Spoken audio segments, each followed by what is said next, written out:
Hey folks, Quillian here, and welcome to another episode of our multiplayer first-person shooter tutorial, and also our chapter, I suppose, on making a very simple AI bot.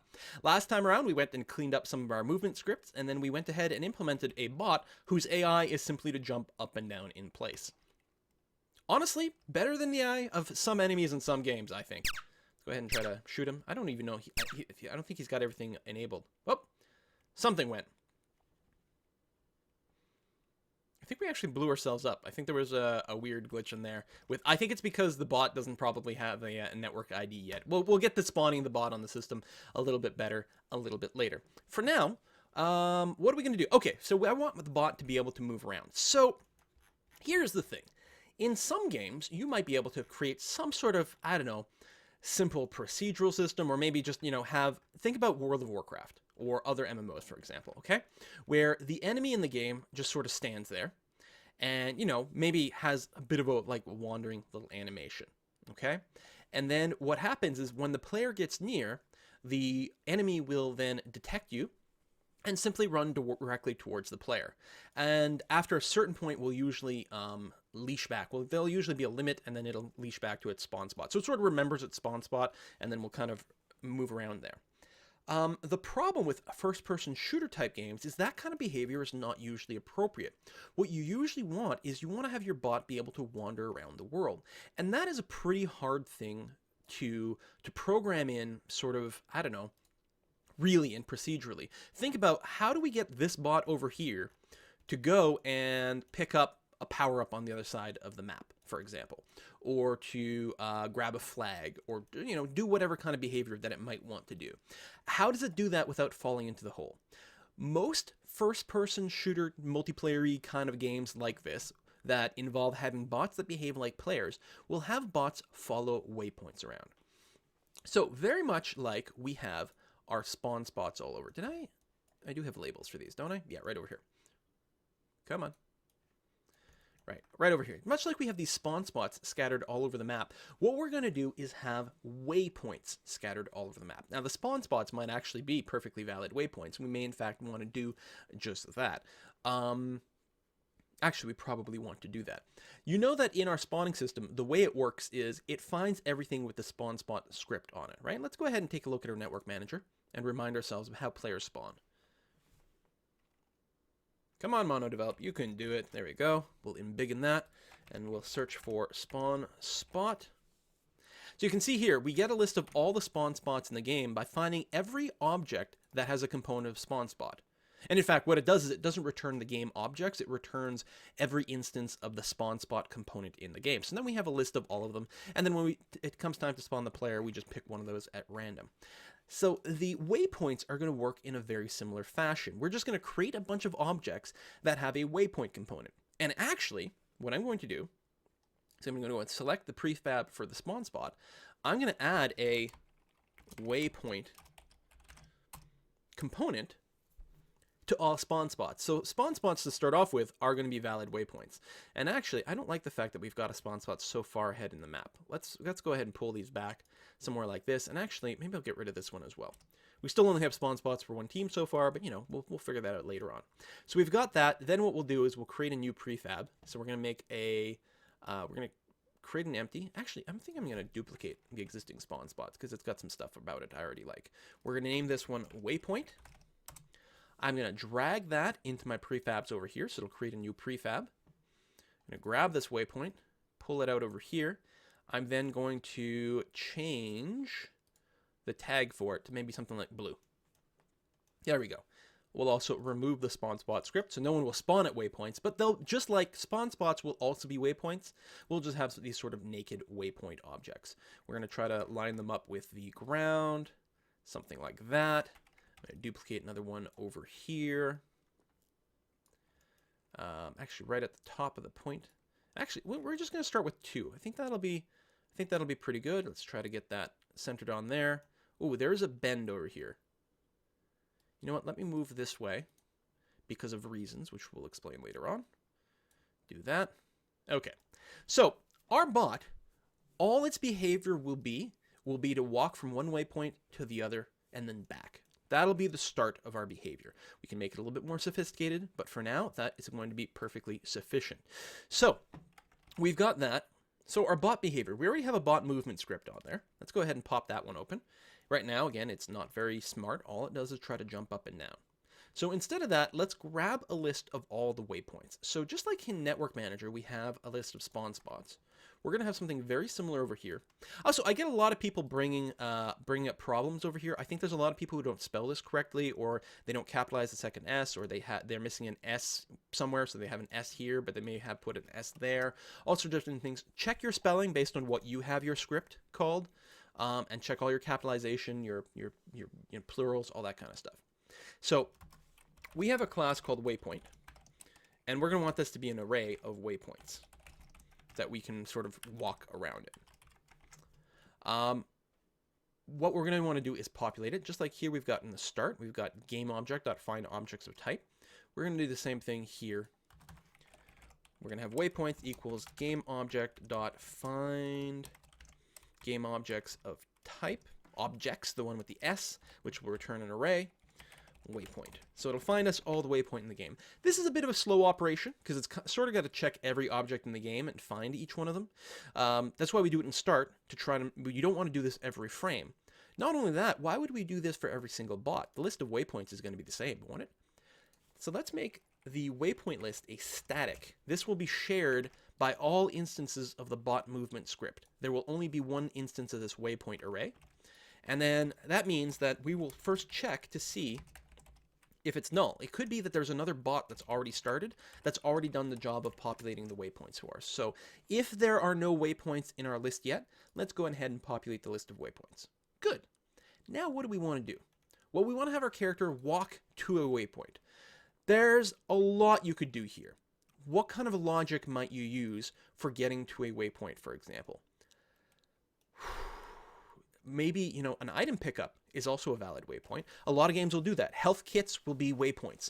And what the bots will do is they will randomly pick waypoints to walk to. And sometimes that'll happen to be a power-up. Or maybe they'll have a list of all the power-ups, and what they'll do is they'll pick one, but then they'll try to path there from waypoint to waypoint. And pathfinding is indeed a big part of this equation. Because the reason we can't just take this waypoint, say, hang on, and stick it over here and then get the bot to walk from one to the other is it could try to do that, but it'll walk directly from one to the other and then fall in the pit. So we don't want that. What we're actually going to want to do is create some sort of network between these waypoints and tell the bot how it can walk from one to the other. This is actually going to be a little too advanced for this particular kind of scenario, but we'll see what we can do here. What we can do for any given waypoint is we can tell it what points it's connected to. So let's try to duplicate that. Instead of having the waypoint here, let's go ahead and have it over here, and then another waypoint over here. Our goal will be to have our bot walk from this waypoint to this waypoint via this waypoint so it doesn't die. Let's go ahead and adjust our heights. Try to get that around ground level and around ground level. There we go. And that will be its goal. Then we have to tell these waypoints how they connect with one another. This is a very, very simple demonstration of a concept. You're going to want a much, much more robust kind of solution in a real game. There are packages available online that will do this sort of thing for you. They will tie into things like nav meshes, and so on. What we're basically doing here is an extremely simple version of a nav mesh. We're going to leave the rest of the details kind of sort of blank.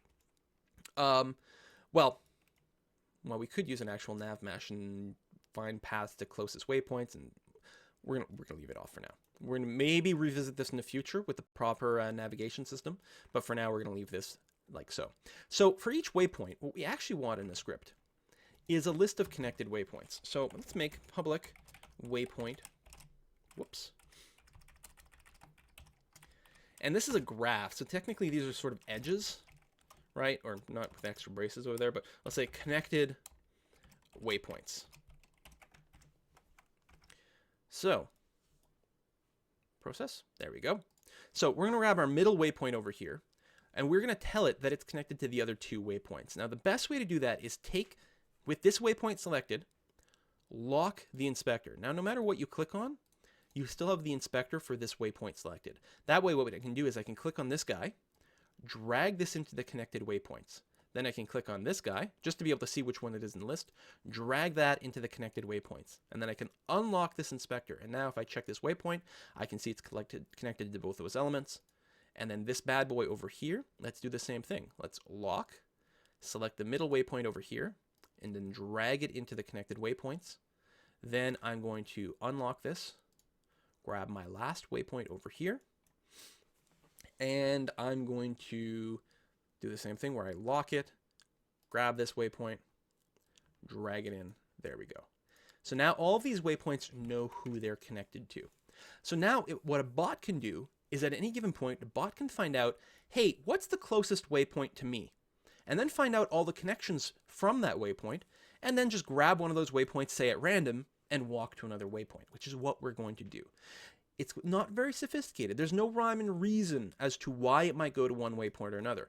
In a more sophisticated system where you've got these all over and they're integrated into a nav mesh, what it can be is, listen, I want to walk to the health pack that's hidden behind this building over here. My closest waypoint is this one. I want a list of all the waypoints I should bounce to that will get me to there. So the pathfinding system will find the shortest possible path. It might be something like 10 waypoints along the way, and the bot will simply walk from one waypoint to the other, to the other, to the other, to the other, to the other, until it gets to its destination at the end. We're not going to do that here. We're going to have the bot find out what its closest waypoint is, find out what waypoints it's connected to, and then walk from one to the other. That's it. That's all. Not very smart, but it'll actually work surprisingly okay. Let's go ahead and get rid of these functions over here. The waypoints will probably not have any active functions whatsoever. They're just basically data holders over here. Let's go back to our bot movement. So at this point, our bot has a list of all the waypoints. So what it's going to try to do is it's going to try, well, let's get it to start off with, let's just have it walk to the closest waypoint. Okay? So we're gonna start with that. Or we're gonna have to pick a waypoint and then walk to it. Yeah, I like that. Let's do something like this. Waypoint destination. So we're going to have it pick a waypoint and have it walk to it. Which waypoint should it be? Probably the closest one. So we'll set destination equals, I don't know, get closest waypoint. Like so. So obviously we need a function for that. It's going to return a waypoint. And we're just going to find out which waypoint is the absolute closest to us. We're going to do this in a very sort of, silly and naive way where we're just going to loop through every single waypoint and literally find the one that is the nearest to us. So what we're going to do is we're going to have a placeholder variable for the waypoint, which we'll set to null explicitly, even though it would be set to null anyway, but we're going to make it explicit. We'll set a float. It needs a distance. And because of reasons, this will have to be set to a number. Then what we're going to do is, for each waypoint, actually we'll change this one. We'll call this one closest. For each waypoint W in waypoints, if closest is null, if we don't have one yet, or the distance between our current position and the waypoint we're looking at's position, if the distance between those 2 points is less than our current distance, then, I'll explain this in a second, then we're going to set our closest to W and set the distance to this calculation here. All right.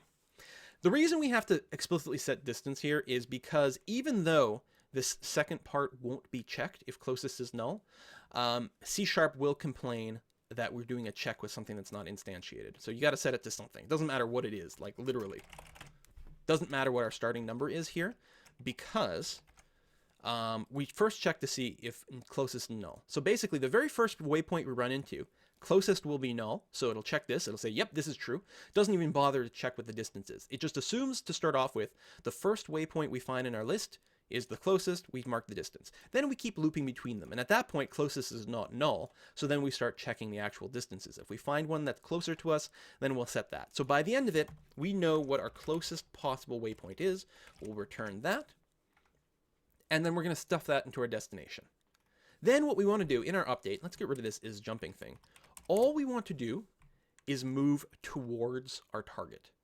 And how do we do that? Well, in net character, we've got something called direction. So all we have to do is feed it what direction we want to walk in. Well, that's simple. The direction we want to walk in is towards the waypoint. So let's think about this. If our waypoint, for example, is at 0, 0, 0 on the map. Okay, let's ignore the vertical, which is the y component. It's mostly just the x and the z that matters. But let's say our destination at 0, 0, 0, and we're currently at, we've got an x of 10. We're at 10, 0, 0 is what we are. So our direction, logically, should be negative in the x-axis. So what we want to do is we look at our destination, and I always have to do that full step through my head. The destination's position minus our position. Because if the destination was at 0, 0, 0 and we were at 10, 0, 0, then this would result in basically 0 minus 10. So our direction would be negative 10 in the x-axis, which is exactly what we want. Our direction should always be normalized. Oops, we want the function version. Just so that it has a length of 1. Theoretically, our network manager should or not a network manager, our network character should probably check this, because direction should not be a speed. It should literally just be a direction. But at this point, every frame, well, at first, we're going to check our closest waypoint, and then every frame we're going to walk towards it. There'll be a bit of weirdness once we sort of arrive, because we'll sort of keep wiggling around it. But this should work for our bot. If I hit play, can I just drop a bot in, or do I have to hit offline mode first? I think I have to hit offline mode first. Yeah, let's do that. Single player, red team. Something just fell. Do I have a bot in the screen? Oh, I do. Over here. Let me get rid of that, because I think it's being teleported to the middle of the screen and then falling down. Hit play. Hit single player. Red team. Grab my bot, drop it in there, and then we will enable our bot movement script. And I think it should walk to this waypoint. Oh, no, I'm being silly. Of course, spawn spots are waypoints. But you see, it just walked to its closest waypoint and then stopped. Let's go ahead and move it a little further away. Double check that. Yep. It's going to try to walk towards the waypoint. It's just me, or is it slowing down once it gets there? Shouldn't be doing that. And yet it is. Ah, I know why. So here we're normalizing the length of the vector to a length of 1, right? But the problem is the bot and the waypoint are not at the same height. In fact, this spawn spot is a great example because it's dangling up in the air. So the closer the bot gets, the more the direction vector ends up pointing upwards. And so when I set it to 1, it doesn't have much in the X and Z direction left anymore. Most of it is going to the upward. So it's approaching something like 0, 1, 0, which is not good. We actually, our direction, we never want it, this movement here is only supposed to be horizontal. So we're going to explicitly set the Y component of our direction to be 0. And then we're going to normalize everything. So let's go ahead and try that again. We're going to hit play, hit single player, red team. And now, and I'll use this spawn spot again, actually, because the fact that it's so high is very nice. It actually showed off a problem. We're going to drop our bot controller here, and then enable the bot movement script. There we go. It moves towards spawn spot at maximum speed. And then it does this sort of wiggle thing, which is what I expected. Because every frame it's moving at top speed towards the spawn spot, despite the fact that it's kind of sort of on it. So it sort of keeps overshooting it for a second, then dancing back, and all right, that's no good. The other thing to note is the bot doesn't actually change its rotation. Have you noticed that? Let's try that again. Single player, red team. Drop the bot over here. So it's facing upwards on the screen right now. You see its gun is facing towards the Z-axis, which is fine. And then we're going to go ahead and activate the bot movement script. And it's still facing there. This time it's not jiggling because it's actually bumping into the player, which is fine. But it's still facing north. It's not turning towards the direction of movement. So let's go ahead and make that quick little change. That'll be easy to do. You'll notice in our player movement script, which is responsible for handling player inputs and outputs, we are we not rotating our character here?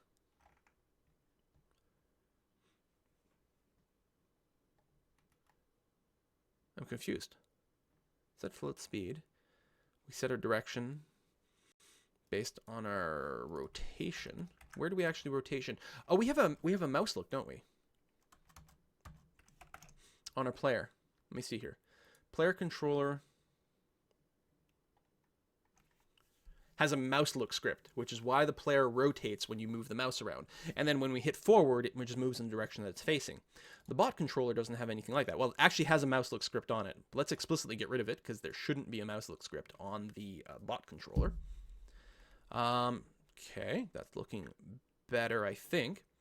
So if we pop back into our bot movement script, what do we want to do? Well, we always want to rotate to face the way that we're traveling. We want, over here, we have a direction. After we set our direction, let's go ahead and face our character towards it. We can do that. In the mouse look, I'm curious about something. Are we changing the character controller? Yeah, this is not my script. This is one of the built-in ones. We're just rotating our transform, right? Yeah, we are. Okay. I want to verify because I want to sort of duplicate that as much as possible. We are telling the network character what direction we should be moving in. And maybe the network character script should also be responsible for facing, but let's not worry about it. But let's set our transform.rotation. Rotation. We're going to set our rotation to be equal the direction that we're sort of facing. So how do we do that? Well, rotation needs to have a quaternion, so we'll set a quaternion. And there's a look rotation. We just feed it a vector representing the forward direction. Well, that's literally the direction our character is facing. So let's see what happens. I think this works. Let's feed it our direction as the look rotation. Let's see what happens. I think this will work. I might be wrong. I reserve the right to be horribly, horribly wrong. Let's drop in a bot controller over here and enable the bot movement. There we go. It instantly turns for the direction that it's walking in. This may or may not be ideal. In fact, it's probably not. You probably want to have the bot sort of slowly turn in the right direction. And assuming you've got good strafing animations, then that won't necessarily preclude the bot from walking in the right direction. In fact, if the bot wants to walk somewhere behind it, it can actually start walking backwards as it turns and then slowly morph into a strafe as it's sort of sidestepping towards the objective. And as it keeps turning, it will eventually go into a full proper forward run. That would be very, very, very nice. And one of the things that's nice about the network character manager is it is already responsible. We don't have it up here. It is already responsible for setting the correct movement animation. All right, if we go and look at the do local movement, am I wrong? I might be wrong.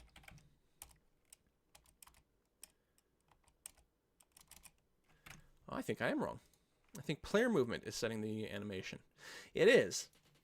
So we might want to make a change about this later. And almost certainly we do. Player movement right now is setting the animation based on our direction of movement. Well, I think it would be much more appropriate for our network character to always pick the right animation. It should look at our current facing and the direction we're actually moving, and then play the correct walking, running, sidestepping, or back walking animation from there. We're getting a little bit ahead of ourselves of what we're actually going to want to do at this point. We may look into that later. I suspect, like most things with animation, is I will probably leave that off. Part of the problem is I simply don't have good, free, open source sort of, license-free animations that I can share in these tutorials. So it's a bit of a moot thing, but, I'm presenting the idea at least. Hopefully that's good enough. Anyway, back to the bot movement. We are pretty much there. Well, we're at a good part of it. Right now we're walking towards the closest waypoint. But as we saw, once we reach the closest waypoint, wherever that might be, here, let's walk to an actual waypoint this time instead. So let's say this one over here, where there's no player. We'll drop the bot controller over here, do the same thing, where we'll just enable the bot movement. Whoops. And then we get this jiggle, jiggle, jiggle. That's Obviously bad. Not only that, but we don't want it to stop at this waypoint. We want it to then travel to another waypoint after that. So here's what we're going to do. We're going to set some sort of distance in here. We're going to have some sort of float called, I don't know, waypoint target distance. Again, I'm trying to be like super hyper verbose here to make it explicit what things are for the tutorial. We'll say a distance of 1. Once it reaches this 1, we'll consider that we've arrived at our destination. So right away, let's go ahead and test that over here. In our update, which runs once per frame, which is where we adjust our direction, let's do a test. If the distance, so we've got the destination transform position. So if vector3 dot distance between our target position and our current position is less than or equal to target waypoint target distance, then what do we do? Well, to start off with, let's just set our destination to null. We have arrived. Let's set our destination to null, and then let's be smart about this. If destination equals null, if we don't have a destination, then we're obviously not going to move, and we're not going to rotate or do anything like that. So now, our character should now arrive. Our bot should now arrive at a waypoint and then stop. Bot controller here. Enable the AI.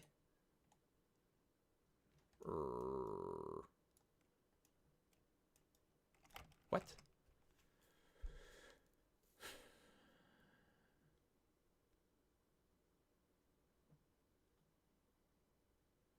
Also, this should check for nullness first. Oh. So many things wrong. This should be if it's not equal to null. Furthermore, this obviously shouldn't check a destination if it's null, so we're actually going to just move this null check up here.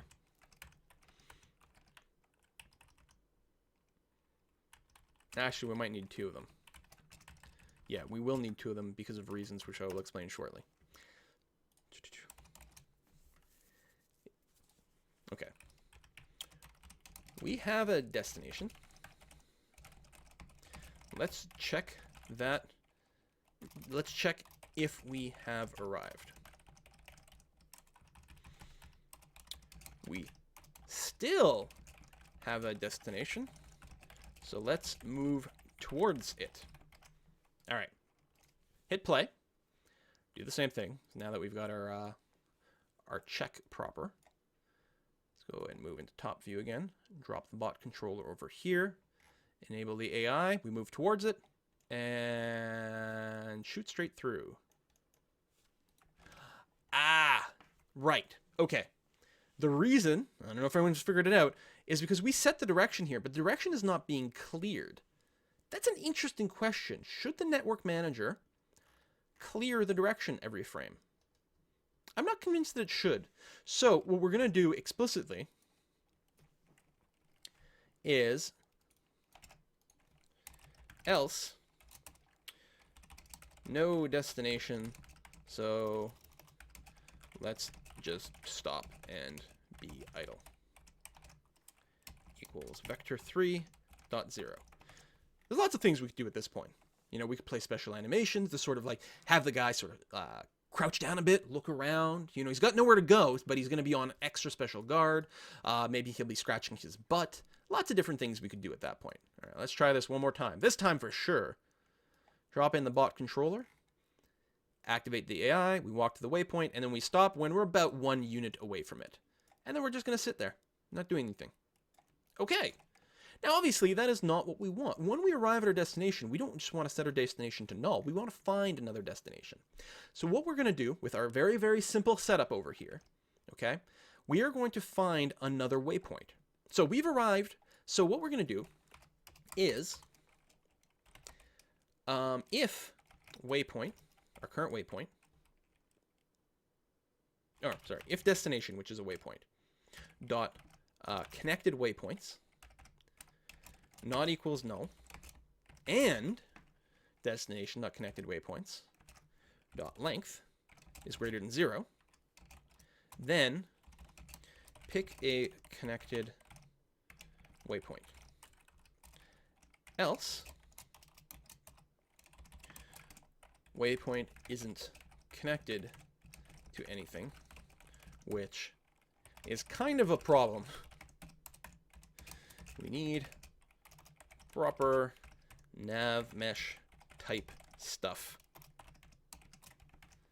So ideally, every waypoint in the game should be connected to one another. And there's ways to do this automatically. Like right now, we went and we manually populated these connected waypoints, right?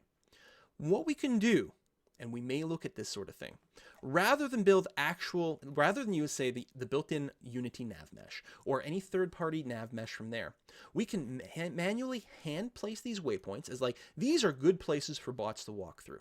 And what we can do, and this is kind of a neat little trick, is you can put in, you can have a script where what it does is it does a raycast from one waypoint to another to make sure there's line of sight from one to the other. And then it'll automatically create a connected waypoint between those. So at the start of the game, all you have is these naked waypoints. You don't have these connected waypoints. You just have these waypoints. You hit play.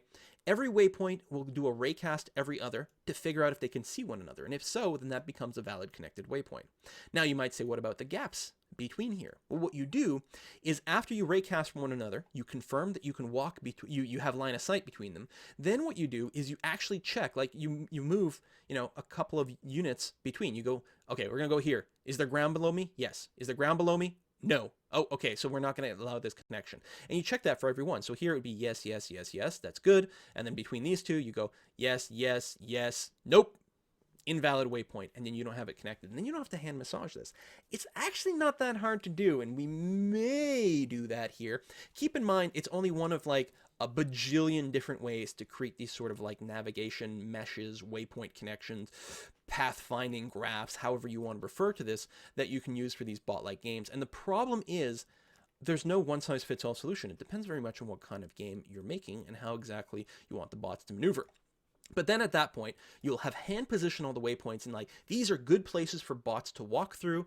You start the game, the bots will know from any waypoint in the game, they'll be able to reach any other unless there's literally a waypoint that's isolated somewhere. Like maybe the bot will literally not know. If you have a little floating island in the middle here, the bot may literally not know how to get from one to the other because you have to jump, which is a whole other thing. That we may leave as an exercise for the viewer, because waypoint jump paths is a bit of a hairy thing. Unity, if you do use the Unity nav meshes, there are sort of jump points that you can use. But anyway, let's move on. Sorry about the digression. So here we have hand created our nav mesh between these three waypoints. So we've reached our waypoint. If we're here, we've reached our waypoint, and the waypoint has connected waypoints. So let's pick one of the others at random. We still don't have any sort of destination mentality. We're just going to pick another one at random. So our new destination will be from our current destination's connected waypoints. We're going to grab one at random, and we're going to do random.range from 0 to the length of this array. And because these are integers, this will actually be the length minus 1, which is exactly what we want, like so. So we're going to grab a random connected waypoint and keep walking between them. I think this will work. It's kind of scaring me that we may actually be at that point already. Let's drop the bot in here. Let's activate the AI. It'll walk to its closest waypoint, pick another one at random. Here it'll pick another one at random, pick another one at random, pick another one. It's always possible. When it reaches this waypoint, it might actually just turn around and walk back. It might do a little loop. It's 50-50 chance. There you go. See, I knew it would happen at some point. And you'll notice, of course, our animation is not playing yet. Let's go ahead and finish this off by moving the run animation selection to the network character script. That way our bots will automatically have that behavior. So right now in player movement, this is where we set the animation speed. We don't want to do it here. We're going to grab this, cut it out. And we're going to save. We're going to move to our network character script where we do local movement, and we're going to do the local movement code over here. We apply our actual movement here. So right before we actually apply the movement, that seems like a good place to accidentally copied something else, used the wrong shortcut key. We'll set it there. We have our direction magnitude. Do we have the animator? Oh, we do have the animator. Cool. Okay, that works. So now, it is no longer the player movement script that's responsible for setting the animation, it's the network character. The thing is, the network character script was already setting the animation for remote objects. Here it was setting the animation for remote characters. Well, now we're also setting the animation for local characters while we're doing our do local movement. And now if we hit play, one last time, single player, red team, where's my bot? Bot controller, we'll use this waypoint this time. We'll hit that. And now we should see the bot running around. And we do. Look, look, he's running. Look at him go. Look at that. It's almost like we kind of almost know what we're doing. Obviously, he's not very smart. He's not shooting at us. But I guess that'll have to wait until next time. See you, folks. Bye-bye.